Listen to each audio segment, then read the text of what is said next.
Last year's results mired in controversy and legal action. How much faith can you have in the results today? Well, Tom has spent the morning at the Duston School in Northampton. How did they do there then? Well, it's a record year at Duston, Helen, at the school which 7 years ago was mired in special measures. The school says that this time around, over 92% of exam marks were in the key A star to C bracket. There were big increases in the number of students getting top grades in maths and English.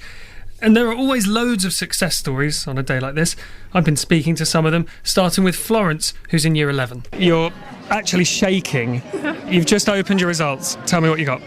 I got 3 A stars in science and 2 A's in English, A star in maths. 16 GCSEs you did? Yeah. How did you manage to pack so many in? We did them over 3 years. We started in year 9 and then did some in year 10 and then did some now. Can I ask your name? Rebecca. I got 2 A stars, 3 A's, 3 B's and a C, which is, I'm happy. And was it a nervous wait last night? Have you been nervous about it? Yeah, I was in the car and I was going to throw up, so. Oh, God. Hi, I'm Paige. I've got 2 A stars, 3 A's, 5 B's and a C. Happy with that? Yeah, I am really happy. I got a C in French.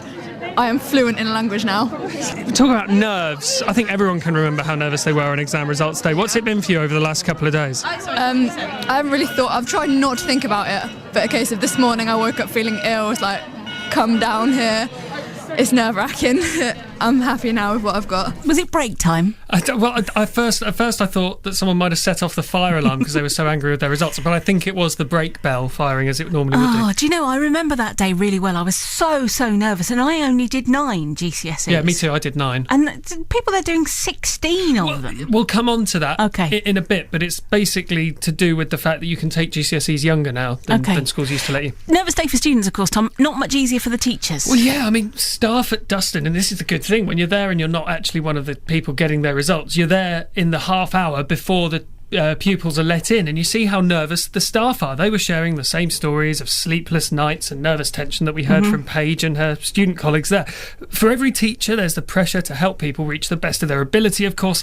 Tom Wise is head of maths at the Duston School, and Danielle Glover is his second in command. It's just hard work of the students and the teachers, perseverance and absolute determination to do their best. The students have absolutely tried their hardest, worked really hard, and completely bought into the vision for doing well in maths. I think it helps that students realise how important maths is. So in order to get them to buy in, they know that English and maths are the most important subjects from the point of view of employment and life skills. So what are the stats then? How has the school done as a whole on maths? We got 74% of students achieved an A star to C grades, which is an increase of 14% from last year. 14? 14%, yeah. Wow. 81% of students made 3 levels of progress, which is what Ofsted and the government use to measure how well the school is doing.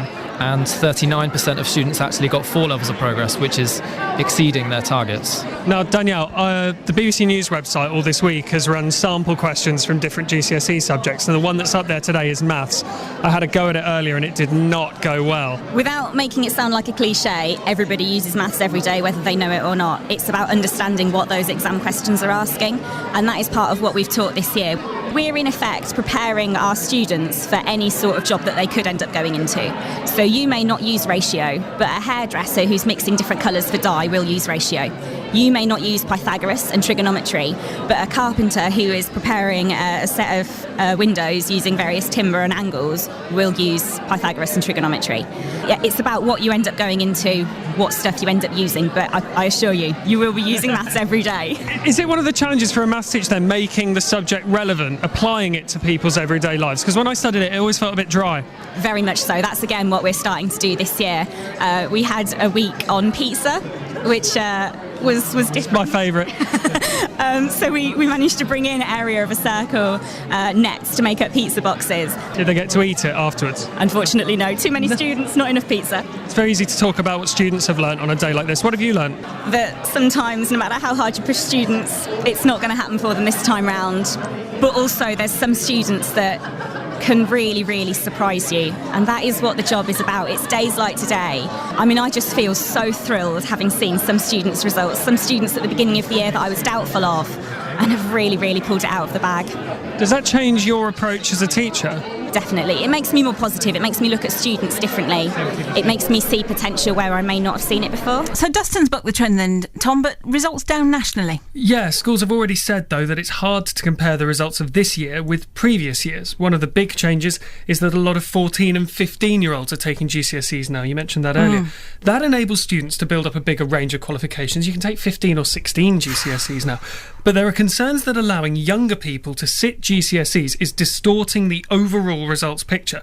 That's because the national pass rate stats include pupils of all ages. So someone aged 14 who gets a D or an E in a subject will drag down that subject's overall pass rate nationally, and critics say that can taint the results of 16-year-old students unfairly. What about those court cases last summer? Yeah, those were around English exams and the tightening of grade boundaries. Some students didn't feel they got the grades that they deserved, and there were court cases involving that. Some of those changes have now bedded in. Other subjects are being marked more tightly too, subjects like science. There's other moves coming in designed to improve the take-up of geography, history, foreign languages, and that seems to be having some benefit. But in amongst all those changes, there are some things that still remain, Helen. Passing English, maths and science, as we're always told, with good grades is the foundation for whatever you want to do next in life, and that's always been the case. And the students who've collected results today in Northamptonshire will have studied just as hard as anyone else any other year. So as the world changes, Helen, as the world in which we're going into work changes, GCSEs are changing with it. Tom, thank you.